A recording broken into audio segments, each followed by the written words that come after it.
Hi everyone, welcome back. I'm YK Swedish Whiskey Girl and today we're trying a really lovely blended malt.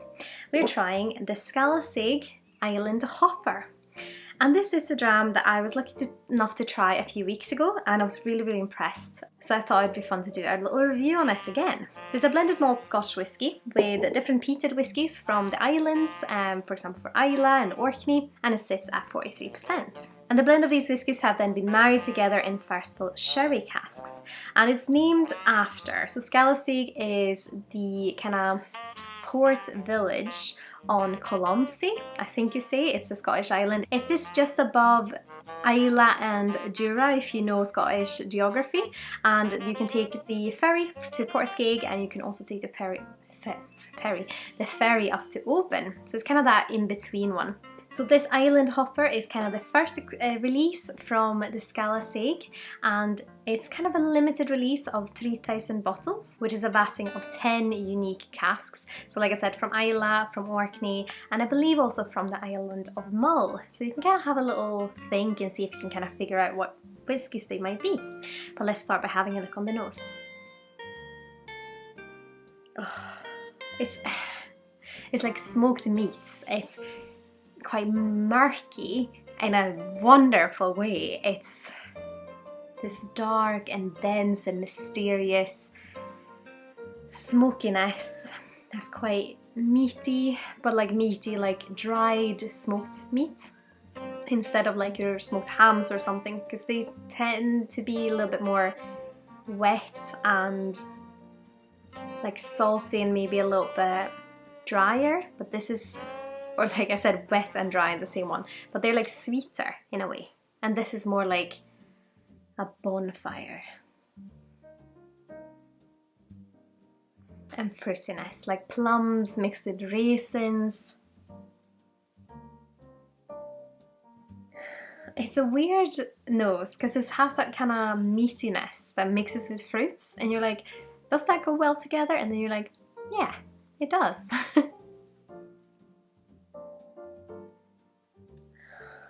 It almost smells a bit like a red wine because it has that like red wine-esque aromas, but still like lots of spices, like a mixture between like cinnamon and cardamom and cloves and maybe a little bit ginger. Like it smells a bit like baking with alcohol if you also had meat in the kitchen. Yeah, I don't know, but let's have a little taste. Slanjaba.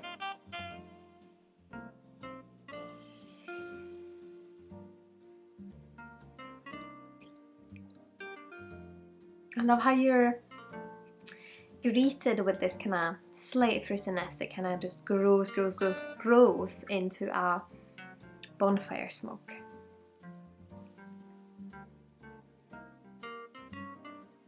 You know, it's that kind of oaky, dry bonfire smoke. So when you have taken in wood, it's dried, and then you first throw it on the bonfire. That kind of sensation.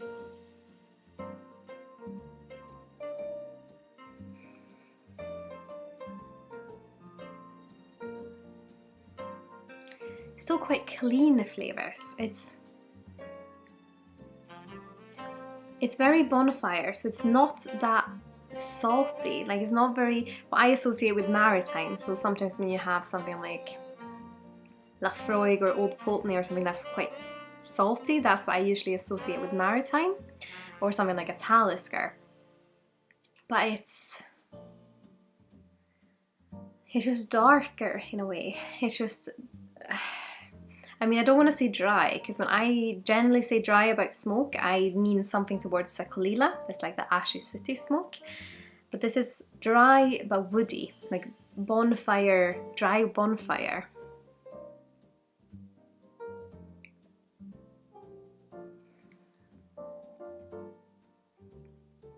Still quite easy going though for a smoky whiskey, because it's probably because it's of its ABV at 43. And it's just, I think primarily you have the bonfire smoke, and then it's just subtly enhanced by a little bit of fruitiness, like plums. It's still quite dry, and the spices are there, but they don't prickle your tongue. They're just kind of behind the smoke.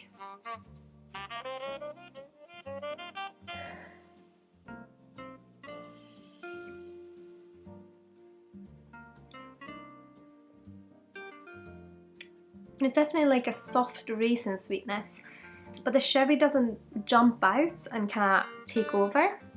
It's still the smokiness is kind of the dominant flavour. And then if you look beyond the smoke, there's like little things behind it, like almost hiding.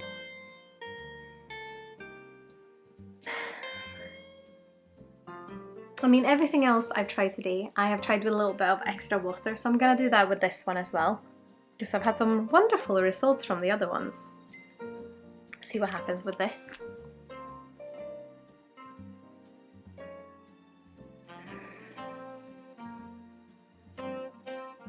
Almost a bit more grassy now.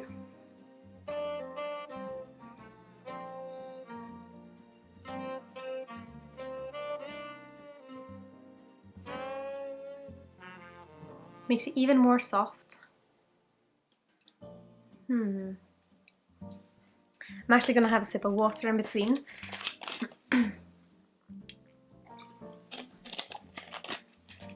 Just because I'm going a bit peat blind.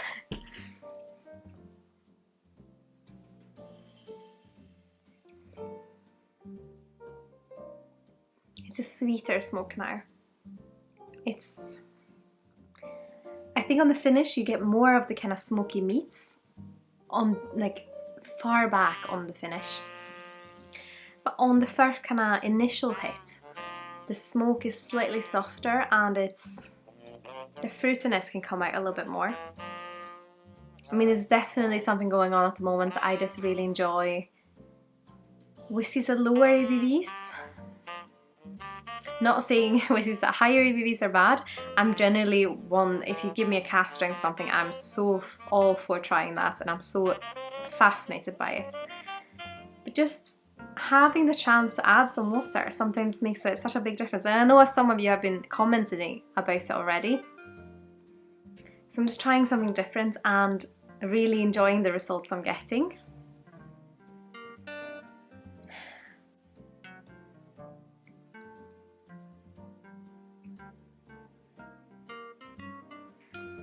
And it just makes it a little bit more elegant. The balance between the smoke and the fruitiness balances out. So if you prefer a whiskey that's heavier on the smoke, I wouldn't add water. But if you just want the balance between them, it's quite funny. My boyfriend, Cody, he sometimes, when a whiskey's lightly peated, he's like, just decide what you want to be. Do you want to be peated? Do you want to be fruity? Do you want to be... And it's like, what do you want to be? But I really like it. At the moment, because I didn't used to, because I would like a whiskey to be a dominant thing, so you're like, that's what that is. Because there's so many out there, it's just easier to kind of categorize them, like, oh, you're fruity, you're spicy, you're citrusy, you're smoky.